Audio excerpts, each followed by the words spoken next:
Hey folks, this is the Homestead Building Project series, and what am I building?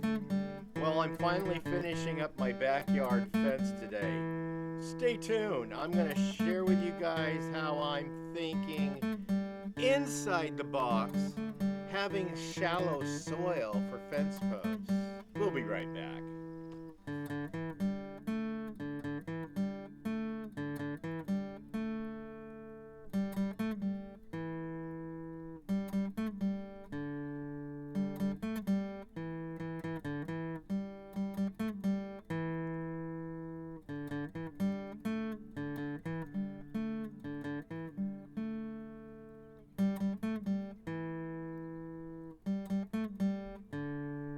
Hey, welcome back to Pine Meadows Hobby Farm. I'm your host, Jerry Hansen. I have an issue with very shallow soil in the backyard. As you can see, there's some bare rock showing right here in this part of my yard. I can't grow grass there, but I do have plans on packing in some soil so I can grow a yard in there. But with the soil being so shallow, you can also see the rock as it goes down into the pond surface.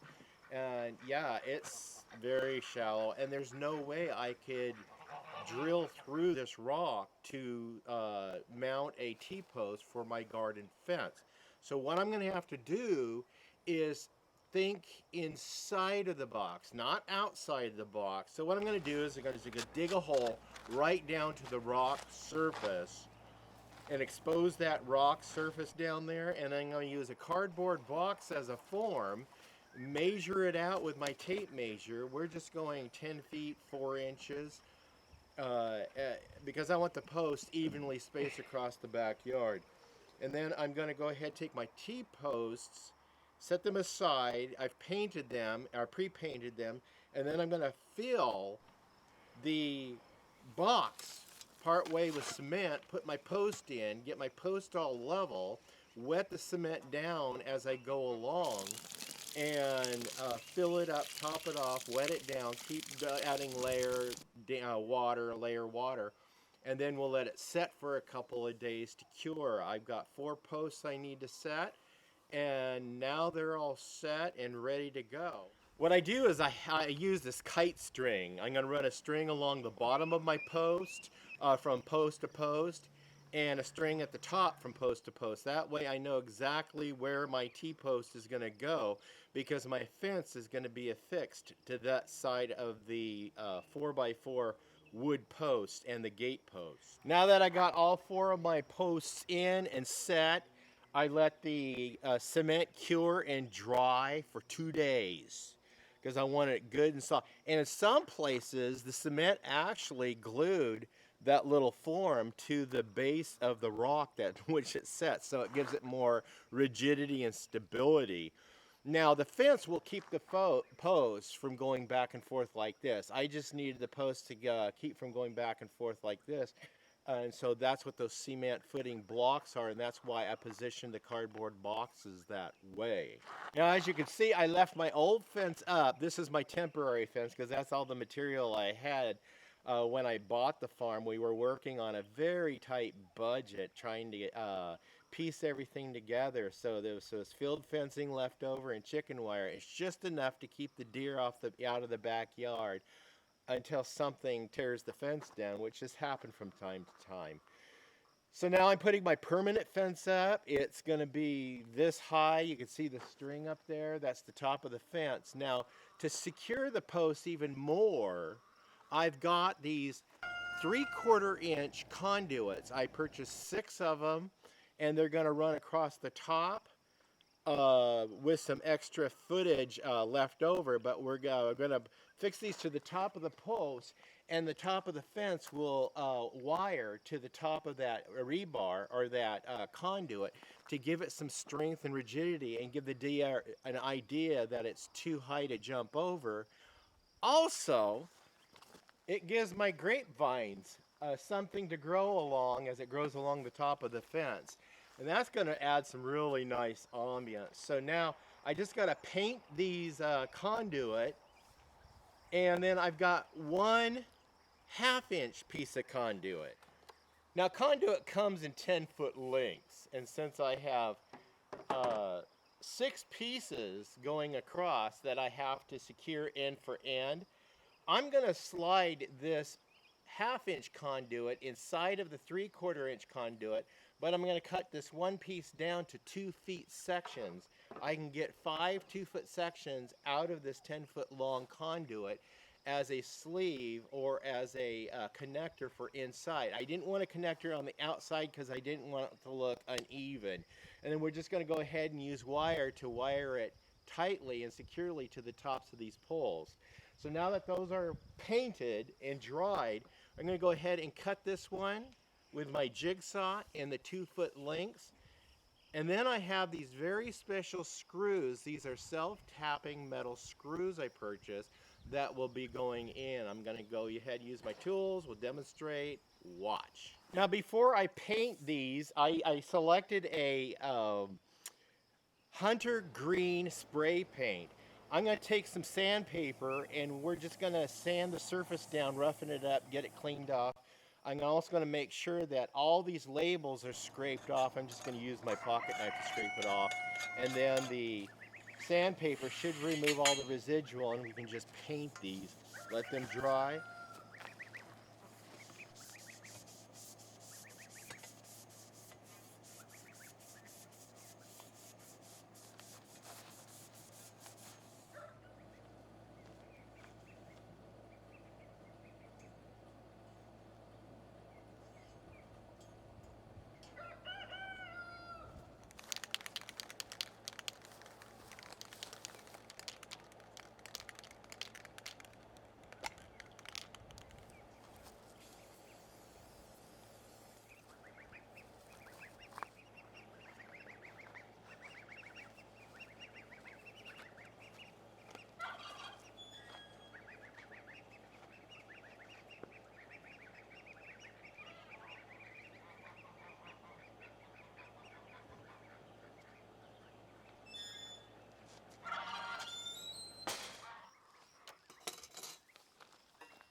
Now we don't have to paint this because it's going to be hidden inside. I just need to measure out 2-foot lengths.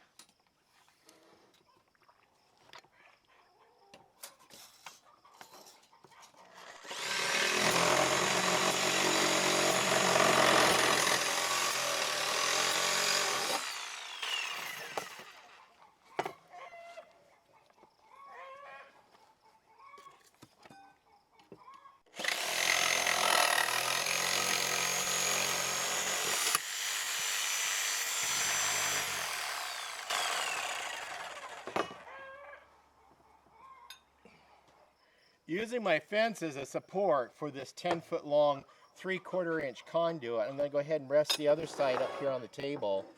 And then we're going to slide this other piece, the 1/2 inch inside, about halfway. Well, exactly halfway.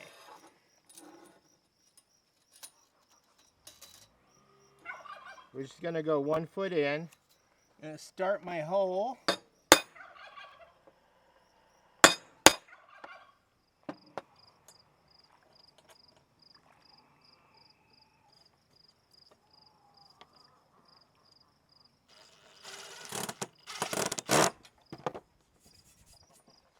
And now we do the other side, 5 in like manner.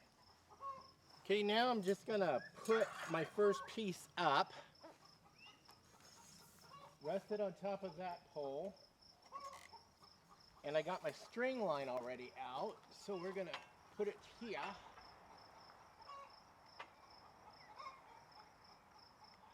I'm just going to fill it in, put it right there.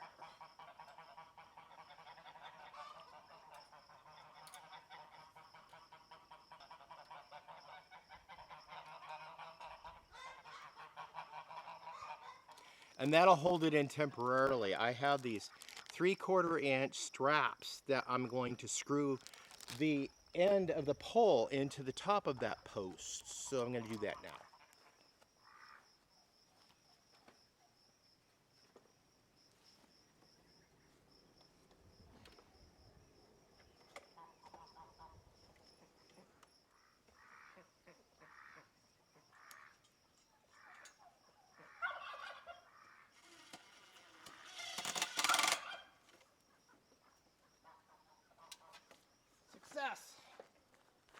I'm going to put these just below my string line to hold those pipes up until I can get them wired into place.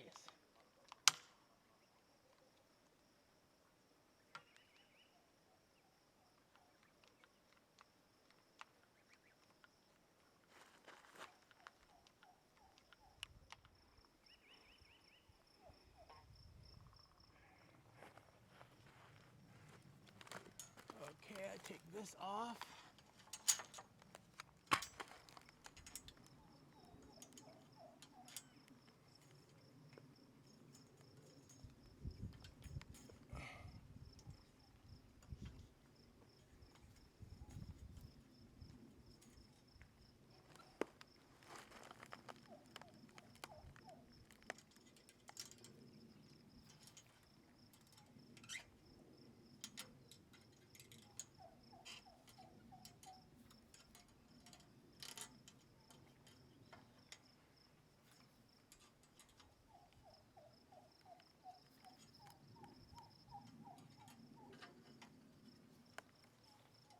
And then I place a strap on this pole around where the top of the other fence is going to reach over here.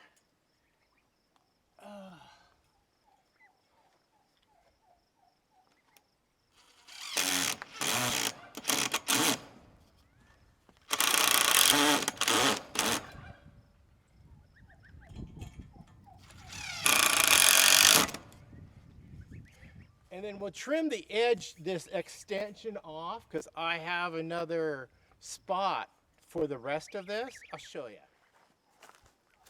It's going to extend between this pole and this pole to fortify the top of this fence, or that section of the fence.